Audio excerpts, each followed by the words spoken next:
బరువు తగ్గించే ఔషధాల్ని సరైన వైద్య పర్యవేక్షణ లేకుండా ఉపయోగిస్తే తీవ్ర సమస్యలు తలెత్తే ప్రమాదం ఉందని ఆందోళనల మధ్య ఆయా ఔషధాలపై నియంత్రణకు కేంద్రం చర్యలు చేపట్టింది.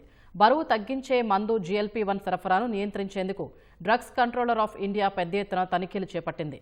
ఆన్లైన్ ఫార్మసీ గిడ్డంగులు, ఔషధ టోకు వ్యాపారులు, రిటైలర్లు, వెల్నెస్, స్విమ్మింగ్ క్లినిక్లు సహా 49 సంస్థల్లో తనిఖీలు నిర్వహించామని తెలిపింది. అనధికారికంగా కార్యకలాపాలు నిర్వహిస్తున్న వారికి నోటీసులు జారీ చేసినట్లు వెల్లడించింది. ఇటీవల భారత మార్కెట్లో GLP-1 ఆధారిత బరువు తగ్గించే జనరిక్ ఔషధాలు ప్రవేశించాయి. రిటైల్ ఫార్మసీలు, ఆన్లైన్ ప్లాట్ఫామ్లు, టోకు వ్యాపారులు, వెల్నెస్ క్లినిక్ల ద్వారా సులభంగా లభించడంపై ఆందోళన వ్యక్తమైంది.